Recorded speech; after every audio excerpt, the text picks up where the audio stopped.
Hello everybody, it is Sunday, July the 19th. It's been about a month since my last garden tour, so I think enough has changed to warrant another video here. I'll try not to, repeat too much that I did in the first video unless something's, the look of it has changed or my thoughts have changed on it or something along those lines. That's the main garden bed beside the house here. I'm not going to start there on this tour. I am going to start right over here where I've worked so hard in the last 6 weeks on my shrub border. And this is a bank where it was just totally overgrown with invasives. The big three around here, of course, multiflora rose, ligustrum, and burning bush. So I've got about 6 shrubs in here plus the common dogwood, which I'm leaving. I'll kind of cover that in a moment. So let's go over them one by one here. This shrub here is a mock orange. If you'll remember, and let's see, now this is only about 10 inches tall and not very big, of course, but if you'll remember on my last video, I showed the mock orange and it had one leaf on it. One leaf just barely poking out. So it's coming along. I'm a little worried how it'll do this winter, and it being this small, maybe it'll put on a lot of growth, but I think they're supposed to be pretty hardy, so I think it will make it all right. And before I get over here to the next plant, we'll just sort of take a look here at the bank. I'll be leaving some of this stuff on the bank, and some of it I'll be taking out. I wish I was proficient enough to know what each and every one of these, what most people would call weeds are, because, all of them aren't weeds. A weed is just something that, you don't want. If you don't want it, it's a weed. But, yeah, I don't know what all this stuff is. This right here is quite a bit of what's left here. I don't know if this is some kind of wild mustard or what it is. And then, yeah, this is really a common type of weed around here. I always pull these out because these get really tall.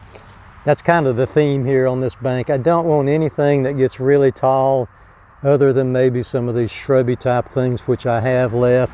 This actually is, I don't know, I think I've got numerous crabapple, wild crabapple type things. See, now like this here, this is a maple tree. No, I don't know, that's another something. But I do have some trees that get quite large in here.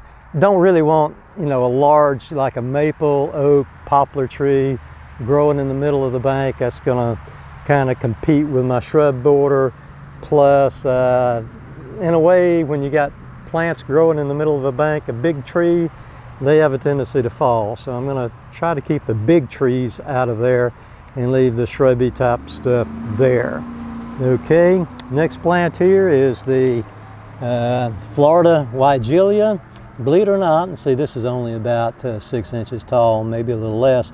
I planted this Weigelia from seed. It's just called old-fashioned Florida Weigelia. Planted it from seed in January, and it might be asking a whole lot of it to plant something from seed inside in January and expect it to overwinter the following winter with little or no damage, but I'm going to give it a shot. But I have 3 backup plants that I'm going to keep inside or sheltered anyway this winter, and if this one goes kaput, I'll replace it. And around here, your small plants, I pretty much have to protect them with a cage for at least a year because of squirrels. Not necessarily deer, but squirrels just damage them just for the fun of it practically. All right, here we have a new addition to the plant palette. This is a Pearl Glam beautyberry. It's got some buds here getting ready to bloom out. Really, a lot of them seems like they have been just sort of not fully blooming out and just falling off of it, but I think it just was very stressed from the garden center and improperly watered, or just barely watered is probably why that is.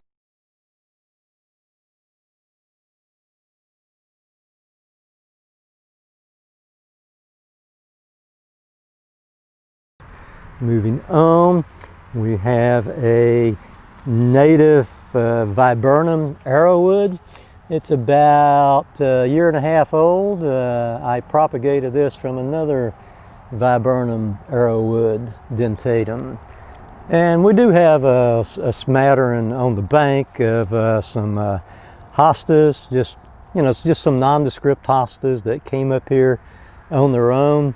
And right here is one thing I'll have to be very careful of policing. You see this little plant right there? That is a ligustrum. So I pull out all the ligustrum plants. And you see it's already formed a pretty good little root system there. And on this particular bank, I actually had to pull out a lot of the ligustrums with a chain and a pickup truck. So yeah, if you let them go too far, it is a freaking nightmare. But if you get them when they're little, they're really no problem to pull out.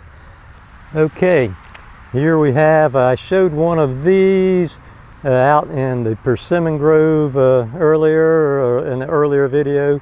This is the Deciduous Azalea, Tallulah Sunrise, Deciduous Azalea, which of course means it will lose its leaves.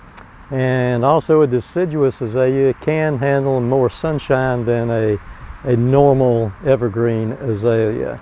It's Tallulah Sunrise, and this smaller one here, actually a smaller but more bushed out, another Deciduous Azalea, a Great Balls of Fire, which according to the tag on it when I bought it, will even though it's shorter than the other one here, will get 3 or 4 foot taller and wider. So we shall see.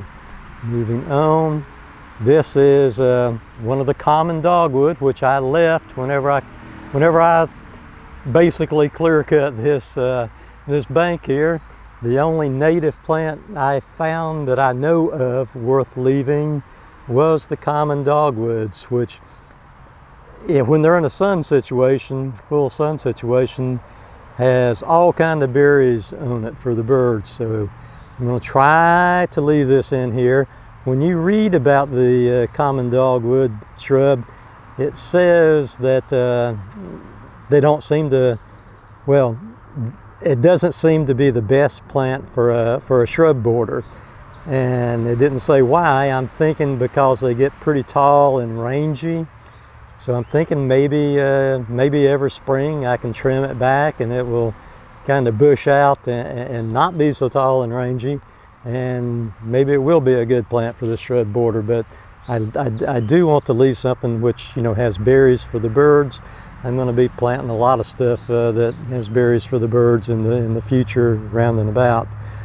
Right over here is another of the Tallulah Sunrise Deciduous Azaleas.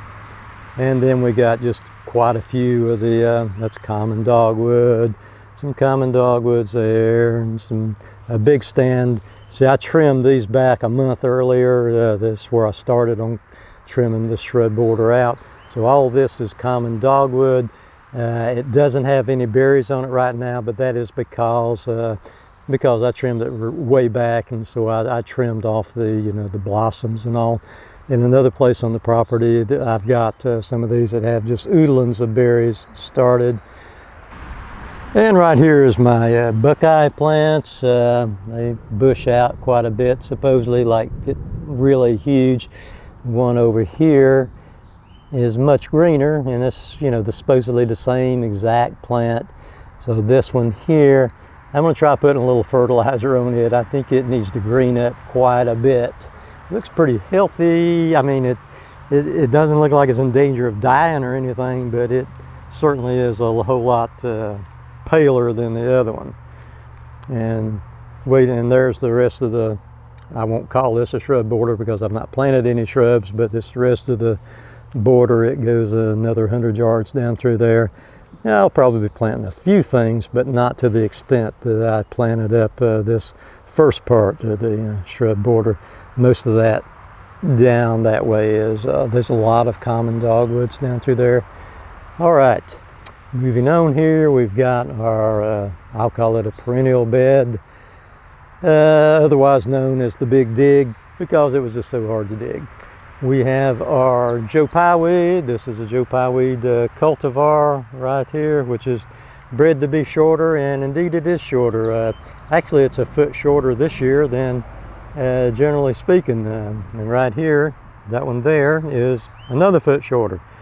So the Joe Pye weed, for some reason, wound up shorter this year, but that's okay. It's got just as many blooms on it as when it usually is taller.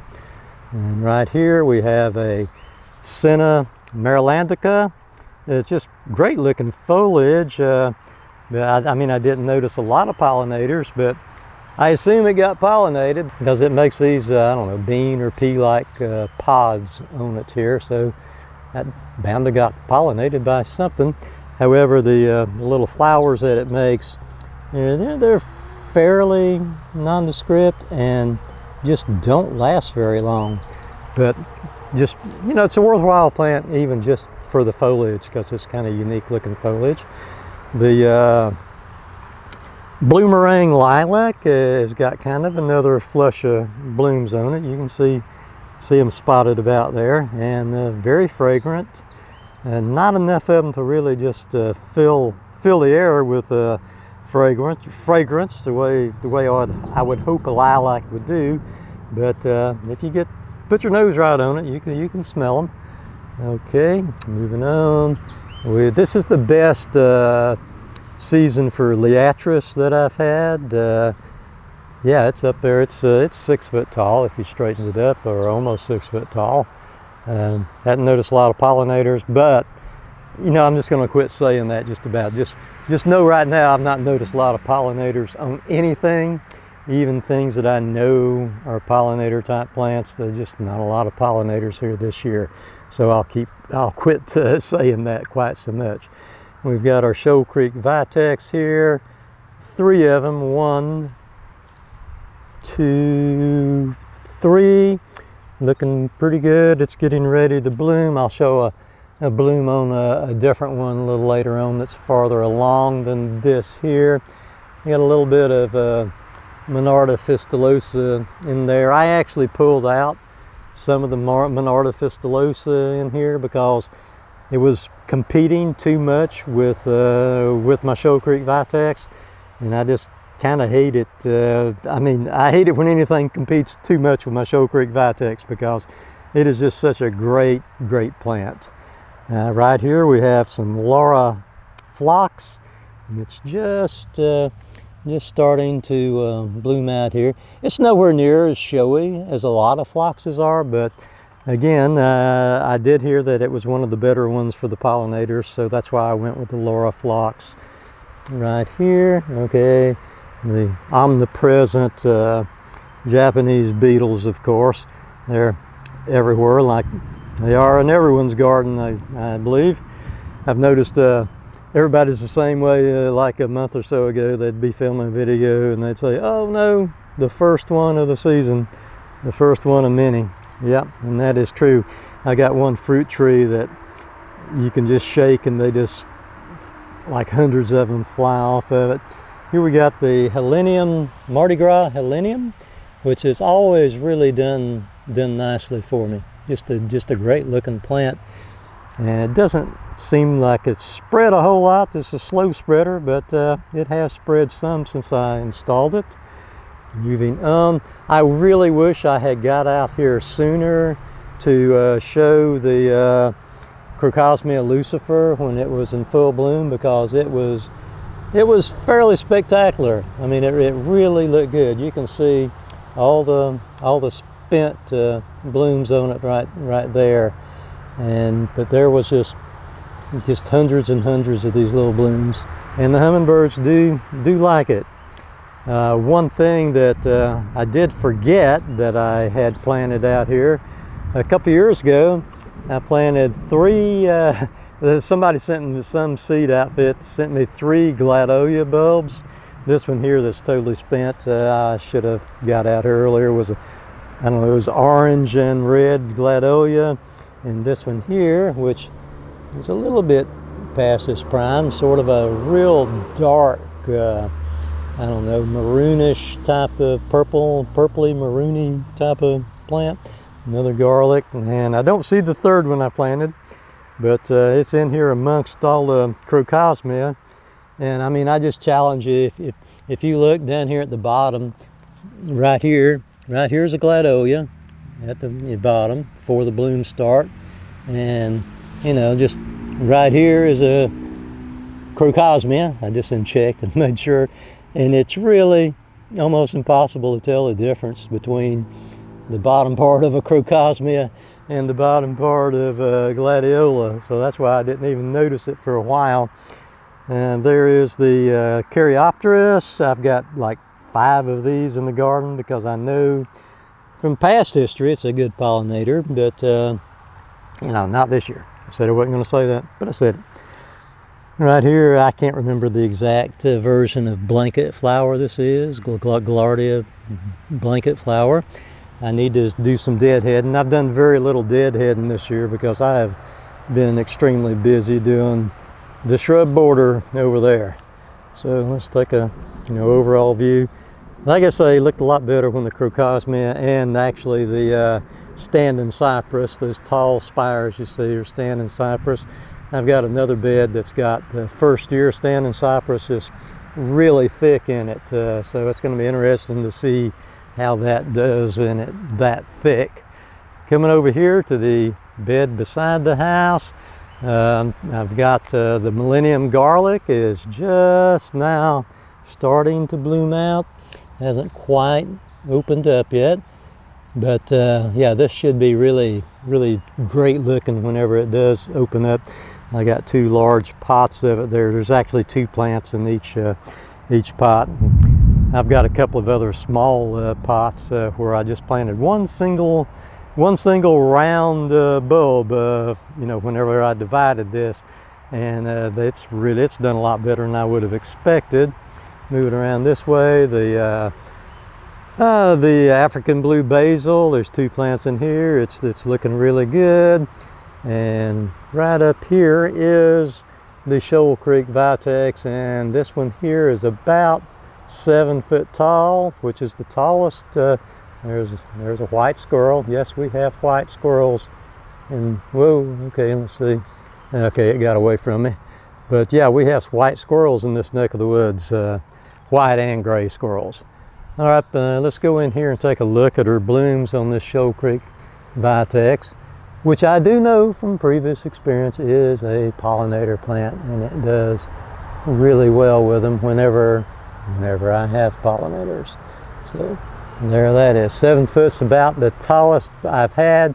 It has anywhere between 6 inches and 3 foot of dieback every year, and it will grow 4 foot on a good season. So it slowly inches up until I have one of those 10 below winters or something, which is not unheard of. It's just rare around here. I don't know what'll happen then. I may have to, it may go all the way to the ground on one of those. The butterfly bush here, this is really my best looking one, Nanho purple. I noticed Lowe's also this year had a Nanho blue, and I've got several of the purples, and I just didn't see any point in buying any of the blues to go along with them. So I'll just stick with the Nanho purple on that particular breed of butterfly bush, which I've probably got a total of 13 butterfly bushes. I don't need any more. There's the Capilla, the hummingbird. The hummingbirds just love this plant, and that there. If it was in the ground, it would be about 2 foot tall. I mean, as it is, it's about 3 foot tall. But yeah, that's really the largest plants I've had of the Capilla cigar plant, Vermillionaire, whatever you want to call it. There's the forecast zinnias, forecast colors, forecast something or other zinnias, and you know what? It's been a trouble-free plant. It's the best thing I can say about them. I've not deadheaded hardly anything, which I need to get on the ball and deadhead a few things. But it seems like it hasn't really slowed the zinnias down by not deadheading them. So that's a good thing. Right here is the Sonic Bloom Weigelia, which eventually is going out of here because It is not a pollinator type of plant at all. I can't detect, even on a good pollinator season, I don't see pollinators on it. It's the big flush of blooms in the spring, and then sporadic blooms thereafter. It's a good looking plant, but no pollinators. And there's the betony. It's already growed up, splattered out, tied it all up, spent. It got spent and I cut it down. So it's had a full life cycle there this year. Here's my chow now, or some kind of honeysuckle right here. It's got a little ways to go before it really covers that arbor. It's, you know, if you pulled it up from each side, I could probably get them to touch from each side, but it needs to fill in. This red yucca continues to slowly get bigger, very slowly. I've not gave it any lime treatment this year, which I probably need to, because it seemed like it thrived on the lime there last year. Right here is my flame acanthus. Don't really know what to expect from it, because this is the first year I've planted it. It was kind of spindly when I got it, so I chopped it off and propagated it. So I think I'm gonna have 3 more of them. It seems like it's the leaves on my propagation table there are thriving anyway. And this is the Millennium Garlic, where I just, you know, had a little bulb left over from dividing it up. Okay, some kind of salvia, candy corn plant, which is not bloomed, 2 of them, 3 magic basil, magic something or another, wild magic basil, another sonic bloom, another nanho purple. Here is the Hyperium higcoat. I planted a new version of Hypericum, which I'll go into a little later. Right here, just starting to bloom. This is the Clethra. What kind of Clethra? Vanilla spice Clethra. And there, let me get up here.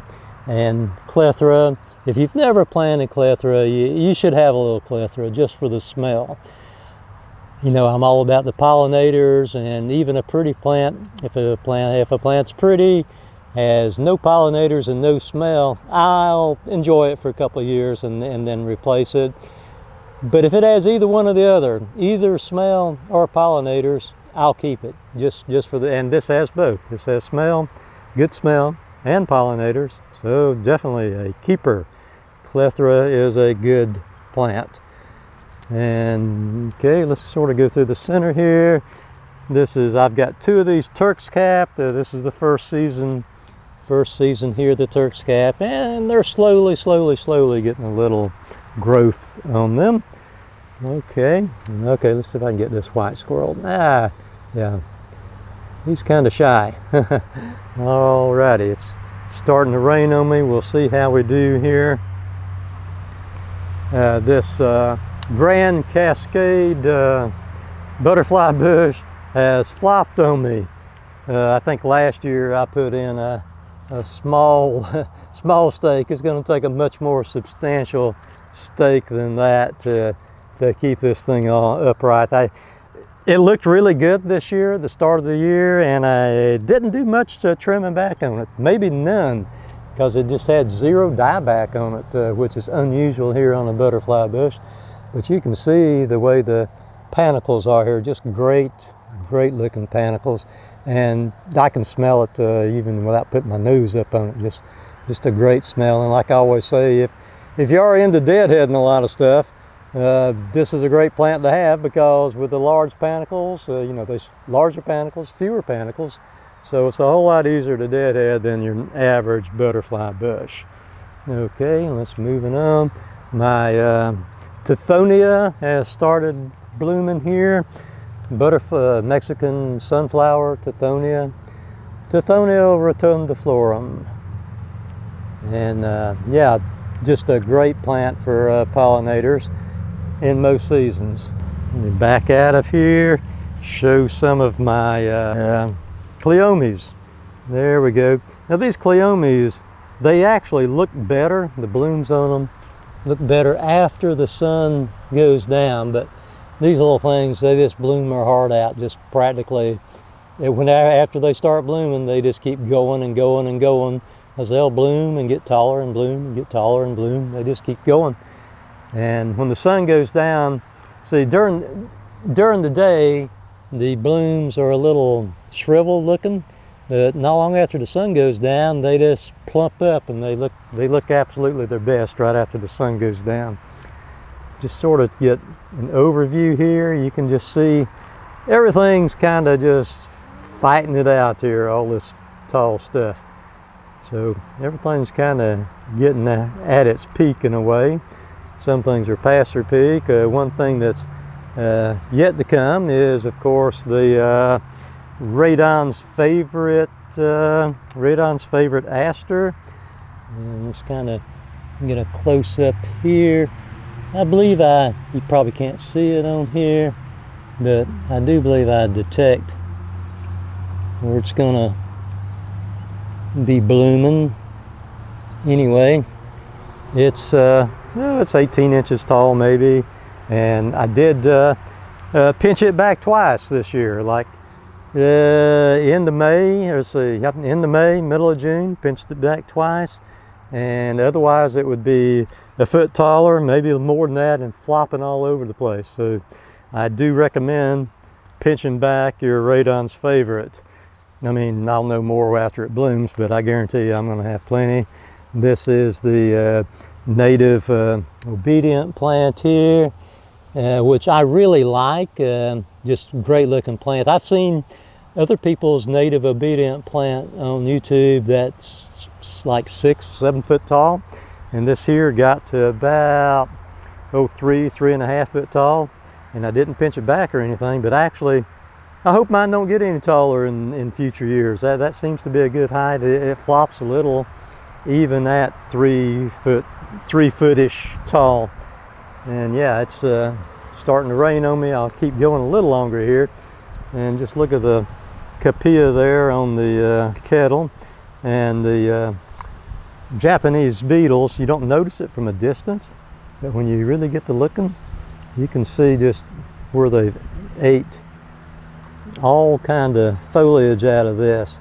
But it seems like it really hasn't affected the plant that much. Sometimes you can go in here and just do like that, and there's just a cloud, just an absolute cloud of Japanese beetles that flies out of this thing. There's the Angelonia. It's done a pretty good job of blooming here this year. I really think it's about a 0 pollinator plant. I don't know for sure because no pollinators, but I can't detect any pollen in it, for one thing. And here is the Royal Candles Veronica, Speedwell, whatever you want to call it. The Royal Candles have disappeared. You know, it was 18 inches taller than that, and I finally cut it back down to its basal growth because it just looks so bad. And right in here, I should have mentioned when I walked by it, the other Clethra variety I've got 3, of course. I showed you the Vanilla Spice. This is the Ruby Spice, which I actually prefer, and it's just starting to bloom out here, and it will fill the air with fragrance. It's not one of those you got to put your nose down on the smell. It will fill the air in the immediate vicinity. And this here is a 16 candles. It's a dwarf version of Clethra. So and it does, which I've covered before, it does sort of sucker and run about a little bit in the immediate vicinity. But don't let that deter you from getting it, because it's easy. If you want to get rid of your suckers on it, it's really no problem. So yeah, that's pretty much of an overview here of this side bed. By the way, this, in case you've been wondering, this canopy structure here, which does not have a canopy on it, at one point in time we had a fish pond which was algaeing up something fierce, and I didn't have as many plants in here then that needed any sun. Yeah, we figured we'd put the canopy up here and keep down, cut down on the algae in the fish pond. And it really didn't work out well. But I did away with the fish pond after some kind of crane came and just annihilated most of the fish in the fish pond, and then the rest of the fish just died on their own. There wasn't many left. But yeah, that was kind of bad. It was kind of a sad day when all the fish got ate by the crane. I had a couple in there that was really spectacular looking. So, okay, we'll just get the overview here. On the last video, I had the 10-minute segment where I had just horrible audio. I think sometimes I hold my thumb over the mic, but this time I did invest in a lapel microphone here, so we'll see how the audio is on this one, a lavalier mic as they call it. And on the front porch, there's my Appletini heuchera. And this is Mahonia. This is actually the best my Mahonia has looked. And as well as I can remember, this thing will flower with some yellow blooms either this fall or early winter. It's very, very late in the season or very, very early in the winter, however how you want to look at it. Yeah, forget about the columbine. It's not worth showing. Here we have some sort of Dwarf Azalea, and I mentioned this particular plant here the last time, the Madison Star Jasmine. We'll come in here and look and see what the blooms look like. And it is very, very fragrant, more so of an evening than during the day. And you can smell it without, just a few of these and you can smell them. And it is putting on new growth since I set it out here, even though it prefers full sun. And right here at most I'm getting 4 hours, maybe only 2.5. I'm not really certain, but as long as it will survive the winter, it seems to get enough sun to thrive during the summer if it will survive the winter. See, it's going right up there on this trellis. And right here is the red feathers Echem, which is purple. It seems like it's a repeat bloomer. Supposedly it's a repeat bloomer if you deadhead it. And I have not been doing any deadheading, and it'll bloom and they sort of turn black and disappear and more little blooms come out on it. Some other kind of autumn clematis there. I kind of covered that the last time. Kind of covered my azaleas, trimming of them. They used to be over the top of the house. Kind of covered all that the last time. I got 3 plants here which are in the plant hospital because this gets afternoon shade. And I tell you what, I really had high hopes for the black lace elderberry whenever I got it, and I've repotted it a time or two, and I put it in full sun, I've put it in part sun, I put it in half shade, and next thing I'll just have to put it in all shade. And I know it's not an all shade plant, and I see plants online or on YouTube where people have got them in full sun. No matter what I do to it, as far as sun situation, it just doesn't do much. Just about the same with this Black Beauty elderberry. At least on this Black Beauty, I've got 2 of them, so I can kind of see how each one does in situations. And it seems like right now on the Black Beauty, more sun the better on it. It seems like, because these in the plant hospital, not looking good. Okay, moving on out here to the southeastern beds, we'll call them. And I've already covered this here. This is the Miss Kim Lilac, which is barely a foot tall after 4 years. Maybe someday. Who knows? Okay, not a huge amount different on this bed, I don't believe. This is the Itea, not a straight species. Henry's Garnet Itea, which is a dwarf Itea. And see, it was in bloom whenever I got it this spring, and the bloom's long since gone. I believe it's going to do good in the future. And here is another Shoal Creek Vitex. This one had more dieback on it here in the last year or two than some of the other ones I've shown you. So, so it's a little bit shorter. And right here is a whole bunch of the, let's see how tall it is. It's like 4 inches tall. Whole bunch of the, what kind of mint? Lemon mint that I've planted. And I still think it is going to bloom this year, this lemon mint. Which, as I keep repeating, is different than lemon balm. Don't buy lemon balm thinking it's going to be lemon mint. Lemon balm is really not much of a pollinator plant. And here's one of the Royal Candles Veronica that I've not trimmed back to its basal growth because it still has just a little bit of bloom going for it there. And this bed is predominantly the Verbena Bonariensis is the main theme of this bed here. And you know what, I've always heard that the Verbena Bonariensis will reseed itself. And up till this year, I really hadn't saw much evidence of that because, well, my plants have just been coming back from the basal growth every year. But I have noticed some reseeding this year in the garden bed and outside of the garden bed, which I'll show you that here in a little while. But I'm just going to let it go for the time being until I get just a huge amount of this stuff. It's such a great pollinator plant that, yeah, I don't care if it goes around in about a fair amount. I'm going to let her go. And see, the burning heart helianthus here is just about shot. I come out to this garden sometimes and see finches, and I'm not been able to determine exactly what they are after, and I think this may be part of what they're after is the centers. I'm not going to call them seeds in a way because I don't think this hardly reseeds. I've not seen any evidence of it. But I kind of weed stuff quite a bit out here, and sometimes I probably weed out things that I shouldn't. Okay, here is the Liatris. The Liatris, as I said before, this is the best I've ever done on Liatris.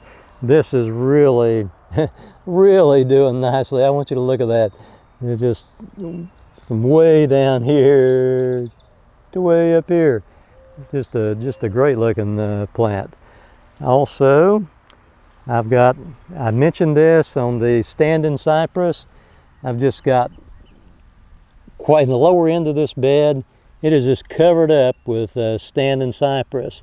And if these survive until next year, they will just shoot up and make some great hummingbird type plants.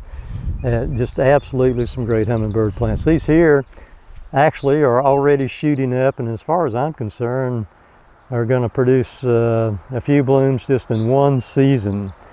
And you can just see little ones, this little standing cypress all over the place in this bed. And like I've mentioned before, and this bed's on a slope, and anything that reseeds itself has a tendency to work its way down to the lower end of the bed, and that's where all the new stuff comes up. Got quite a few zinnias here. See, really this is only like 3 or 4 zinnia plants right there. And you can see how much they've spread out. It's more the forecast zinnia. Forecast Colors is the name of it. And there's a Tithonia that came up all on its own right there, which is great. It will get big enough to flower and be worthwhile here this season. And so far, okay, excuse that comment for a minute. And right here is a very small Verbena Bonariensis, which did reseed. I'll be moving this to a different spot because I don't want anything in too close a proximity to my grapevines here.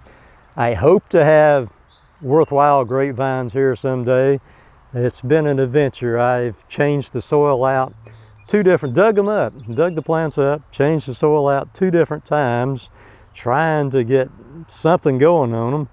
And so far, believe it or not, even though they don't look that big, that great, it's still the best I've done on it. This plant here continues to look a little better than the rest of them.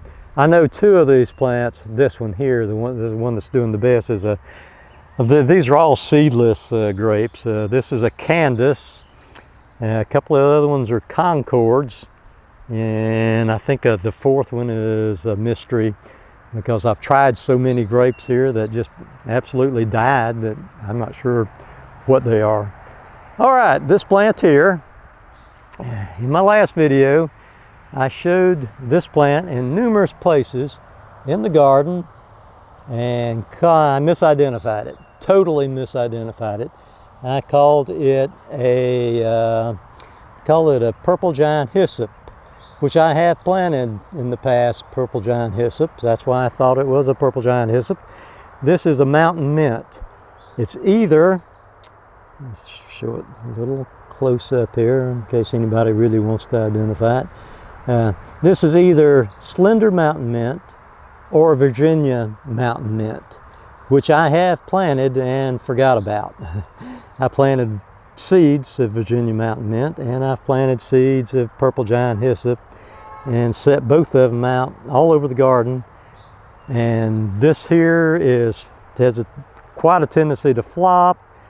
I had it about 4 other spots. I pulled it out because of the flopping. And then when I did identify it as a mountain mint, I'm going to keep this one patch, because you can see videos online of mountain mint on YouTube that is just covered, absolutely covered up with pollinators. So this stays for that reason, just for potential alone. And like I say, I can't really tell right now here. I have no pollinators to speak of. I don't know why, but I don't. I think somebody in the area is using pesticides. That's my suspicion anyway. There's more of the native obedient plant. And in case you don't know, the reason it's called obedient plant is because you can take the blooms and kind of move them around. Well, that didn't obey, but you can move them in one direction and it'll stay. And supposedly, anyway, this is in theory. I mean, I have done it and it do more so. This was not cooperating, but the blooms have a tendency anyway, or at least some of the blooms, of staying in the direction you move them.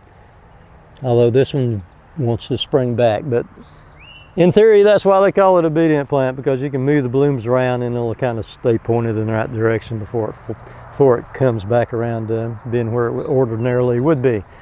All right, let's move over here to this center bed that I am eliminating because I had to make room for the bigger lawnmower to get through this area here. It actually barely fits between this trellis here on the grape trellis on each side. But as you can see, these are reseeded Verbena Bonariensis. This is one right here, in case you're wondering what a smaller plant looks like, or a medium one. I already showed a very small one. And this one here is actually just in this one season gotten big enough to flower. So, and there's 3 or 4 more in here, and I'm going to be digging these up and putting them into bare spots over here where the rest of the verbena is. I'm going to mostly keep the verbena in this one bed, except for, I mean, if some of it wanted to spread to my other beds, I would let it. All right, moving on here. Oh, actually, this here is the lemon mint, and this is the tallest I've got. So this is definitely going to bloom here this year. Moving on, I've shown this before, but I'm really expecting big things out of this. This is the dwarf version of ironweed. I need to look up the exact name. I want to call it Veronia, is what I'm wanting to call it. I hope I'm right on that. But yeah, it's 3 foot tall, 2.5 foot wide right now, and it just is covered, absolutely covered with buds. That's going to make, each bloom is going to be a little small bloom. It's got kind of the thread leaf type of foliage on it. It's a great looking plant. They got 8 to the ground last year, so it never did anything, but this year I'm hoping for the best. couple of Maraschino Cherry, Salvia Gregii, autumn sage. Of course, they just really blooms practically all summer long. We have I think that's a white profusion butterfly bush, which I really like in this bed because I've got such a predominance really of purple from the Verbena Bonariensis and a couple of purple butterfly bushes that I need some white in here. So actually the mountain mint goes good in here, except next year I'm going to cut the mountain mint back to prevent the flopping. I don't like it. You know, I got kind of a high tolerance for floppy plants, but whenever they just go completely prostrate on the ground like that, it interferes with other plants. So not too crazy about that. We got our Hearty Hibiscus in here. I got two of them. They look practically identical. Midnight Marvel and something else. I can't really remember it right now. And of course, here's my fireweed, which probably will bloom this year. I'm sure it will. I really don't see anything I would call a bud exactly. It's kind of a native to far north of here. It grows on Alaskan roadsides as a weed, basically, and it's supposed to be kind of invasive. But I'm gonna let her go and deal with the consequences later if it turns out to be too invasive. I'm wanting to get on the other side to show my peonies, because I forgot to show my peonies the last time. I'm having a hard time getting over there. Here's my peonies, and I have had, in 2 years, I've had one bloom, and I'm gonna have to move these things. It's right next to Show Creek Vitex right here, and I have 5 peonies, and you can see a bud right there, which is starting to rot. And I think it's just because it's not getting enough sunshine. This is the Itoh peonies, ITOH peonies, which is a cross between a tree peony and your normal peony. I see in here other things, other buds, which, you know, they'll probably rot too. They're just not getting enough sunshine in here. Like I said, I've got the Show Creek, I've got a butterfly bush, I've got the fireweed right over here, I've got a lilac bush, and then I've got the burning heart Heliopsis. It's just pinned in there. So I need to do something about that. Next spring they will be transplanted to somewhere else. On to the other bed over here. Alrighty. Let's see, Hot Lips, Salvia Gregii, right there. You can see the Tithonia is about 6 or 7 foot tall right there. See if I can, well, I've already shown one bloom of it, so I don't need to go in there and do that. A couple of zinnias. Here is the Rudbeckia Goldstrum right here, looking good. It got ate all the way back last year, but not this year. I think I must have had some rabbit that had an appetite for this stuff that's no longer around, and no, I did not have a hand in it or anything, because I like all my animals just as well as I do my flowers. Whatever they eat, whatever they don't, they don't. Okay, and here is another Shoal Creek Vitex that's really just about as wide as it is tall here, just about a 6 foot by 6 foot spread on this thing. Okay, and this is a Maraschino Cherry, Salvia Gregii, another Tithonia. Here is a cardinal flower that's about 18 inches tall. It just came up here all on its own. I have had cardinal flowers elsewhere in the garden, so it probably got reseeded from that. Tithonia. Here's my 3 dwarf butterfly bushes. Had to go all the way to the ground with them this year because they just looked real bad at the start of the season. So they're a little dwarfier than usual. They're not a foot tall, like 10 inches tall maybe. I did a wildflower mix here, and the only thing I recognize that has come up is this calendulum here. There's 5 or 6 probably calendulums that's come up, and probably other things that's worthwhile, like I don't really recognize that, so that's probably part of the wildflower mix. Don't ask me what it is, I don't know. It's possibly a coreopsis, but I don't know for sure. I'm sure there's numerous weeds in here. Okay, so that really was kind of a bust. And I did wildflower mixes in other places, and these are the only ones that came up. Something's been digging right there. This was fresh seed here. It's a very small pack of fresh seed, so it done okay.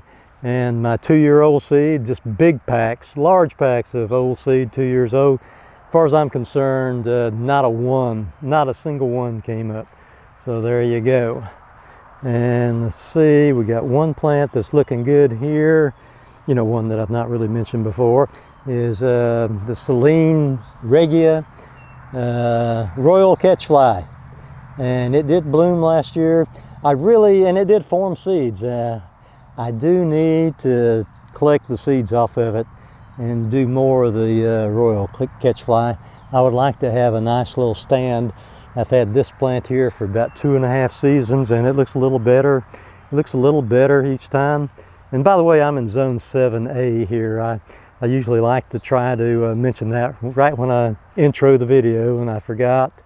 Right here is my Russian sage, which, you know, I just don't do as good with Russian sage as everybody else. A lot of people have it does so good, it's just about invasive, and not mine. Mine just sort of barely struggles along here for some reason or another. And right here is a very nice looking bloom on some butterfly weed, Asclepias tuberosa, right here. So yeah, I am going to, unless I have those kind of aphids that just destroy the seeds and blooms later on, I'm going to take some of the seeds here and sow them on my bank there where my shrub border is, because I'm going to have a few seasons there before those shrubs get up and block all the sun on that bank. And I'm going to plant just a few items on that bank where in little pockets where the bank is maybe not quite so doggone steep or dry. There's one area there where it's just steep and super dry both, and plus it's got a lot of roots on that bank from trees that's up on top. So the pine trees send down roots down that bank, so it's just real. It would be a real struggle to plant much of anything in there, but I'm going to put just the seeds and see what happens of butterfly weed, and hopefully it will do good. Here's the Royal Candelabra Baptisia, which blooms, quite early in the season.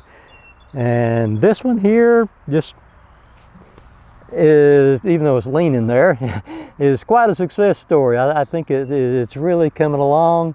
The bareness on the bottom is normal for Royal Candelabra. Really, I guess it's one of those things where they breed it and it winds up bare on the bottom, and they say, well, that's a feature. There's nothing wrong with the plant, that's a feature of the plant. So there you go.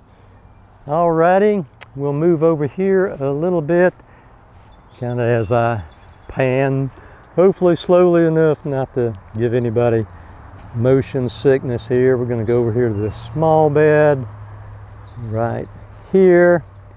And here's a couple of new things. Here's the old things first. This is pineapple sage, which is much smaller than in previous years.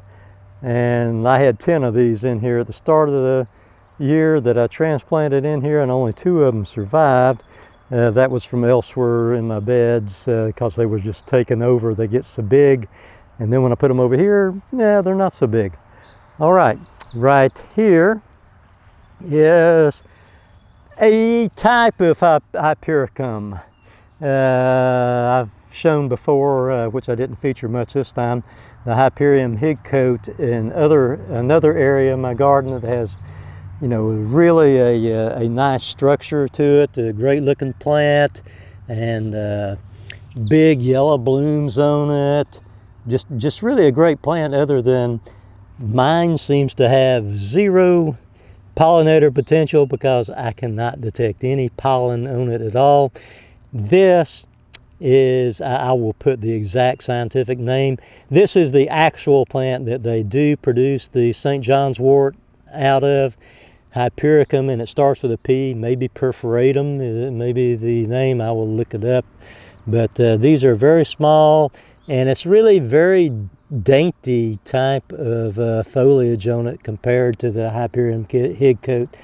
Hypericum is one of those plants where, oh gosh, they must be 40, 50 different species of it, and I'm going to keep, and every now and then I'll see one at Lowe's, Hypericum whatever, and the blooms, you know, will not be as big as higcoat, but bigger than what I think these are going to be. These are just little dainty plants, which, you know, I've always kind of liked plants that have, you know, a more substantial type structure to it. But I had seeds, so I went ahead and planted it, and I think they'll survive and all, but we'll see how it does, plant-wise and pollinator-wise anyway. Right over here is a plant which was on sale, a shrub. This is, okay, I'm in zone 7A.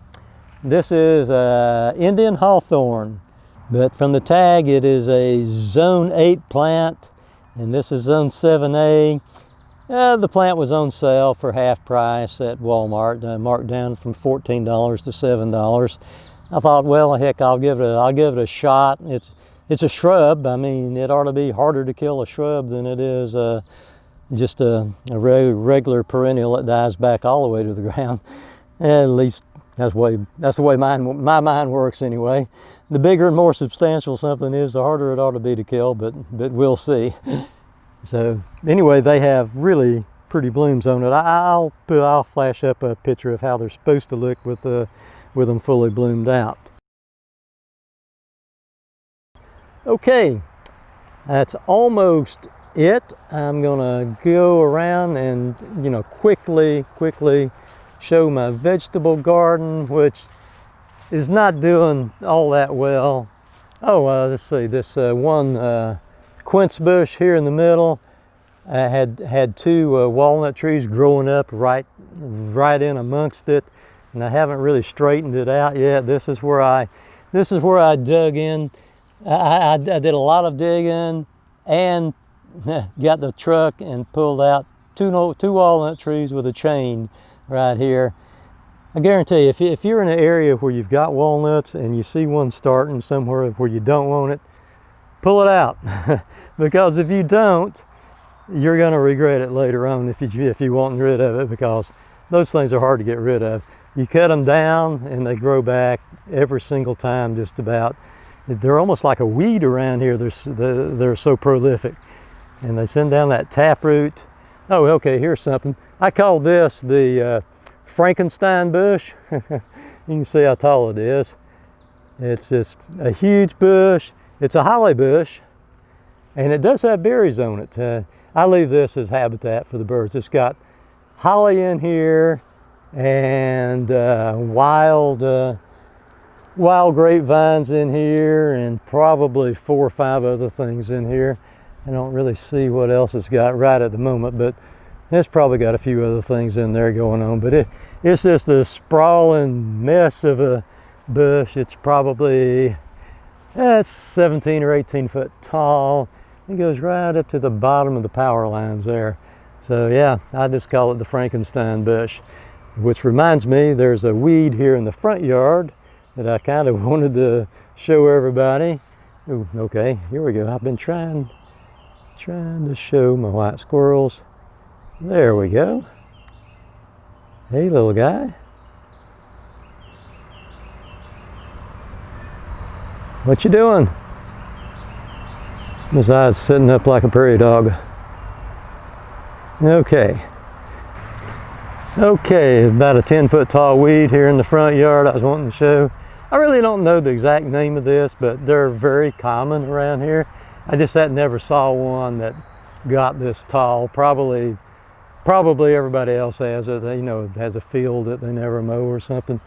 But here we go. Well, first off, let's show the leaf structure on it in case somebody wants to try to identify it. So there's that. And from the, I don't know if you would call that alternate, it kind of spirals all the way around the stalk, so I don't know exactly whether to term that alternate or opposite. They're close enough to where well, I don't know, part of them's alternate and part of them's opposite really, but it goes up and up and up and up and up and up, and you kind of lose track of the top of it in the other foliage. Okay, just above that branch is where the blooms are, and I don't know if this is going to show them or not. Okay, you might be able to see some of the blooms here. Come on, focus. Focus, baby. Oh, quit biting me on the foot too. I just don't know about the focus there. Okay, you got some decent focus going on there. So that's sort of some blooms of it there in the very top, which is about 10 foot tall. All right, so there's that. I don't know if I'll put this in there, if it's worthwhile putting that in there or not. Okay, on to the veggie garden. And as I mentioned a little bit earlier about the verbena reseeding itself in various spots, as you can see here, right on the edge of what I like to call my stockade, is some Verbena Bonariensis. I weeded it around here just the other day and noticed it. Should have noticed it before then, and I left all of it, of course. You can sort of see it right down through there. It's already blooming, but there's probably, I don't know, a dozen plants in here, maybe more. And just right through there, you can see all the verbena. Oh man, there's more than a dozen. There's 20 plants in here. Even right here where it's not blooming yet, there's 7 or 8 plants. So I'll probably selectively transplant a little bit of this, and I'm just going to leave it here because it doesn't bother me. Hopefully I won't mistakenly, whenever it's not blooming or anything, cut this back down, but you know, otherwise all the grass and stuff's going to get kind of tall here, but we'll see how it goes. I would like to leave it here. And as I've mentioned previously on the veggie garden, this is just sort of a transition year for it, I guess.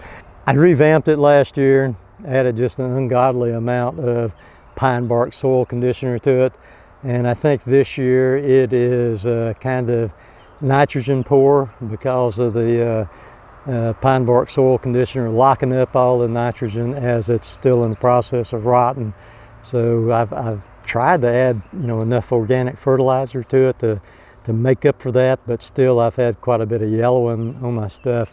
I've replanted numerous things here. This is some squash that I just recently replanted right there, but it is what it is, and we'll see how it does. It's actually a very well ordered looking garden because things aren't too big, and I think the weed growth is actually less with less nitrogen too. I had potatoes right here, which I will eventually dig, but there's not going to be many potatoes on it because I can already tell from what I have previously dug. All right, these look pretty good here. They've, you know, a few tomatoes growing on them. I do have one turning red right there. Okay, so I'll have at least one. Not too bad looking product right there. But yeah, this is the first year I've tried this trellis method here, which I'm liking because in previous years I've had no trouble growing healthy looking plants until they blight. And I think that this is really going to solve my blight problem. I've been mostly cutting out the suckers in the plants, not 100%, but mostly. Here we have some cucumbers. I don't know if they've produced even little bitty cucumbers yet or not. Yeah, there's a there's a tiny little cucumber right there. So these are the least yellow looking things as far as my vining type stuff, because there's some cantaloupe, which really don't look that good. Of course, I never have any luck with cantaloupe anyway. And you know, in years past, I've had just great gardens until the soil just got depleted so much that I had to take drastic action last year. So I'll eventually get things built back up. It's just, you know, just a nitrogen deficiency this year. With organic fertilizer, I mean, I could have, you know, threw in just a lot of 10-10-10 chemical fertilizer in here, but I just didn't want to do that. You know, I'll just wait for a year for the soil to stabilize itself, and then things will get back to normal. Peppers are doing reasonably good here. There's a couple of them that's not looking the best, but I've got a lot of banana peppers here. And these are hot banana peppers, and here lately even my hot banana peppers have not been hot even though they're supposed to be hot, and they haven't been. And right up here is probably my largest bell pepper right here. I always let my bell peppers turn everywhere they're going to turn red, orange, yellow before I eat them. I don't like the green taste of the peppers until they actually turn. Got some, okay, I got two different plantings of beans here. The second planting was supposed to be Jade 2. They're both bush beans. This was supposed to be Jade 2, but they were out, so they sent me Jade 1. The other ones down here was planted probably 3 weeks ahead. That's the best way to do your beans so they don't all come in at once. You can see these right on the end has really been, yeah, I guess, yeah, that is a Mexican bean beetle larva. That is a Mexican bean beetle larvae, of course. Yeah, that's just a obnoxious bug. I'm gonna have to go over these and really squash all those. But yeah, this is starting to put on a decent crop of beans. Hopefully, yeah, they'll be here in about 10 days or so. I'll be picking these and picking these. Sounds like a dog, but yeah, I'll have definitely a crop or two of them in spite of the bean bugs, in spite of the low nitrogen, which it makes sense that the beans may be doing a little better than some of the other plants because, you know, they provide their own nitrogen, so shouldn't slow them down as much as it does everything else having low nitrogen soil. My okra should be, oh goodness, I mean, this here is like all at most 10 inches tall, and it should be knee high and thriving this time of year, which it just isn't. And every now and then, I mean, I've gone through and added additional fertilizer, added some of the black cow manure, just various things, and still, I mean, it's just hard to make up for when all the soil is nitrogen deficient. It's just hard to make up for it, no matter how much of the organic fertilizer you put on there, because let's face it, in the long run, you're just better off using the organic fertilizer because it's just much better for your soil. And so that's the way that is. I will do at least, I know there'll be enough changes in the garden to do at least one more this year, so that will give me 3 for the season. So I'm getting better. Maybe I can squeeze in 2 more, but we'll see. All right. So okay, that's it from Zone 7A, Western North Carolina, elevation 2,500 foot. Bye everybody.